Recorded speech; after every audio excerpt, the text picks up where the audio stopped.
Fala galera, vamos ver mais um vídeo aqui do Nikinzinho. O time skip piorou o chapéu de palha, sim ou não? Vamos ver no vídeo dele. O vídeo dele tem uns 10 minutos, eu vou dar uma acelerada nele só pra dar um adiantamento mais.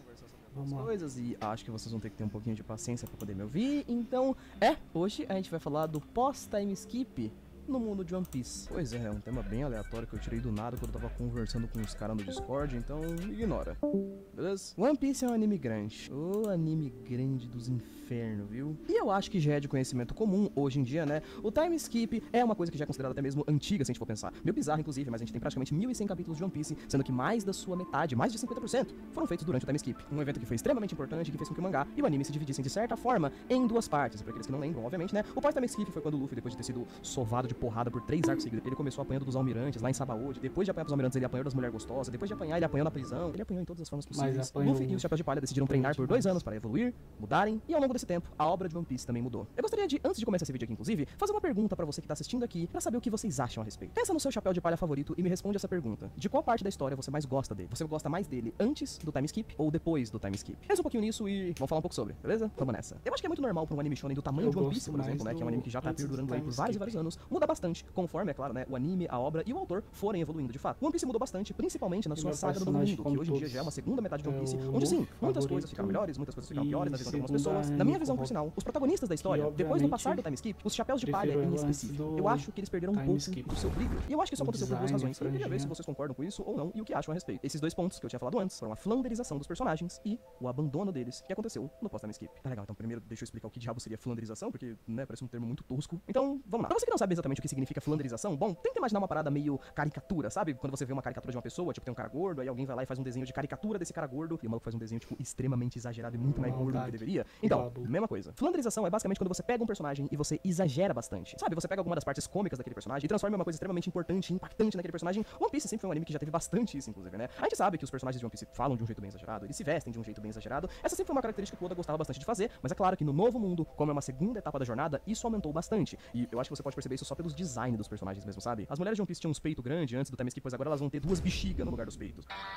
O Frank era um pouquinho feio e meio bizarro antes do time skip, pois no pós-time skip ele vai virar uma aberração da natureza, sabe? Tudo que já era exagerado antes do time skip, pós fica um pouquinho mais exagerado. E eu acredito que essa flanderização, cara, o que mais ela afetou foi na personalidade dos personagens. Se a gente fosse falar de uma forma um pouquinho mais pé no chão a respeito, para aqueles que já assistiram a série da Netflix, do live action de One Piece, por exemplo, eu acho que vai ficar um pouquinho mais fácil de entender o que eu tô falando. Comparem, por exemplo, o personagem do Luffy, do live action de One Piece, com o personagem do Luffy, do anime de One Piece. É óbvio a gente pensar que o Luffy do anime é o mais superior, afinal de contas a gente tá vendo o Luffy sendo escrito pelo Oda, que é o criador original da série, blá blá blá, etc. No entanto, o Luffy mais flanderizado também é o do anime. Onde se a gente for, por exemplo, comparar com o Luffy da Netflix, a gente ainda tem um personagem bobinho que come bastante, ele ainda é burrinho e faz um monte de piadas idiotas e tudo mais. No entanto, na série da Netflix, vocês perceberam que nós temos muito mais daqueles momentos do Luffy sério, onde ele genuinamente fala sobre seus sonhos, onde ele fala o que ele quer, onde ele tem alguns momentos onde ele pensa em algumas coisas, onde ele pensa sobre as atitudes dele, algumas coisas um pouco mais humanas, sabe? Esses raros momentos onde a gente vê o Luffy sério, no anime eles são muito mais raros mesmo, porque nós temos muito mais coisas da personagem, da parte engraçada do Luffy, da parte cômica dele. Isso acontece com vários outros personagens dentro da primeira etapa da história e que piora muito na segunda etapa. O Chopper, que era o famoso personagem fofinho, mas ele tem um lado um pouco mais tenso, ele sabe lutar também, ele tem transformações muito pica, tipo aquela transformação irada dele, que ele ficava com a sombrinha nos olhos aqui. Nossa, aquela transformação era pica. E aí quando você passa do time skip, ele meio que vira só um personagem fofinho mesmo, sabe? Tipo, praticamente ele é uma pelúcia viva que anda e fala. O Sanji sempre teve a piada dele de ser o cara mais taradão, né? Ele é meio mulherengo e tal, ele dá em cima das mulheres, mas aí passa o time skip e isso começa a ficar insuportável. O Sop é o personagem que tem a personalidade de medroso, mas apesar disso, ele vai se superando, ele vai vencendo esse medo e tudo mais, e aí quando passa o time skip, isso também piora. O personagem que mais foi afetado por essa flanderização no pós-time skip, cara, pra mim, com certeza é o Sanji, que ele era, tipo, meu personagem favorito antes do time skip. Depois do time skip, nossa, piorou demais, cara. Ele ainda é um personagem bom, eu ainda tento gostar dele na maioria das vezes, tipo, ele tem um arco de Holy Cake que é sensacional, que desenvolve ele de forma maravilhosa e tal. Mas é tenso que a cada um momento legal que o Sanji tem 537 piadas de mulher gostosa. Mano, enjoa.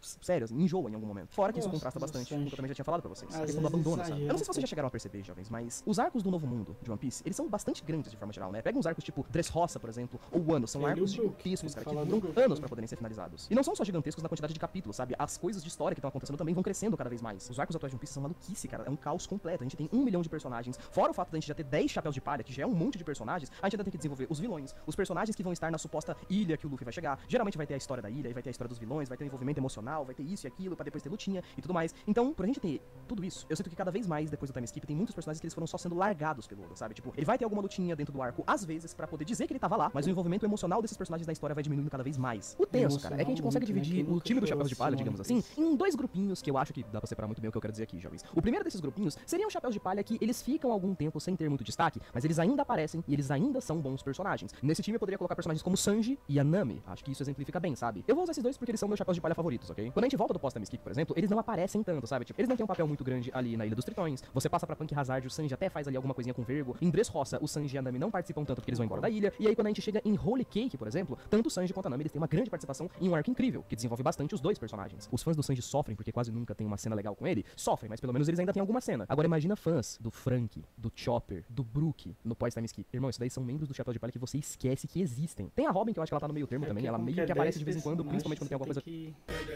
Agora, toda quinta-feira, você pede iFood com entrega grátis. Pede iFood já! Principalmente quando tem alguma coisa a ver com poneglyphos, aí ela vai lá, aparece, fala umas paradas meio relacionadas à história e desaparece de novo com uns 50 capítulos. Você pode até não concordar com muitas coisas do que eu falei aqui, mas pra você que é um enjoyer do Chopper, por exemplo, fala a verdade, se depois do time skip não dá pra contar nos dedos, mano, o tanto de vezes que ele vai pra uma ilha, e aí tem uma doença lá, ou alguma coisa acontecendo, e aí Chopper vai embora, e não faz nada. O arco de Wano é um ótimo exemplo disso. A gente tem pessoas sofrendo com toda aquela questão das Smiles e tudo mais, tivemos o envolvimento ali do Chopper um pouco dentro desse arco, porém, passa um tempo, ele vai embora da ilha, e meio que fica por isso mesmo. Aí algum tempo depois, o Oda respondeu em um SBS, ou seja, num capítulo especial de perguntas e respostas, tipo, o Chopper não achou a cura. Parem um pouco vocês, mano, e lembrem-se qual foi a última vez que vocês, tipo, se emocionaram com uma cena do Frank, por exemplo. E não, aquela cena do Sr. Pink lá em Dressrosa não é uma cena do Frank, é uma cena do Sr. Pink. Me lembra qual foi a última vez que o Frank foi um personagem extremamente útil, sabe? O maluco simplesmente tá mofando lá no fundo do baú dos Chapéus de Palha. Até mesmo aquela questão de arcos dos personagens, por exemplo. Muitas pessoas estão começando a acreditar que essa pira de tipo, nossa, esse arco aqui vai ser o arco que tal personagem vai brilhar. Parece um negócio meio furada mesmo, sabe? Até porque a gente teve todo o arco de Egghead agora, que foi tudo relacionado à tecnologia, apareceu o Vegapunk pela primeira vez e tal. E mesmo que o Frank tenha tudo a ver, ele praticamente não fez nada no arco todo. Ou então a gente acabou de sair, né, do famoso arco de Wano, que durou anos aí pra se encerrar. Em teoria, pra muitas pessoas seria o arco do Zoro. Aí depois que o arco de Wano acabou, o Oda foi lá e respondeu em outro capítulo especial, mostrando toda a descendência do Zoro e mostrando que na verdade ele era primo da Kuina e que os ancestrais dele de fato vieram de Wano, mas assim, dane-se, não teve nada disso no mangá. Tem muita gente, inclusive, que eu acredito que até agora tá meio com medo de quando chegar no arco de Elbaf, por exemplo, que é pra ser o famoso arco do Usopp. Tem muita gente com medo de chegar no arco do Usopp e ele só não fazer nada, tá ligado? 1100 capítulos até agora, cara, e sinceramente, acho que isso é um dos problemas que mais me incomoda no mundo de One Piece. Mas é claro, eu queria saber de vocês. O que você acha a respeito? Acha que eu tô certo? Eu tô errado? Quer colocar aí nos comentários, beleza? Obrigado por ter assistido, um beijo, abraço, valeu, falei, até mais.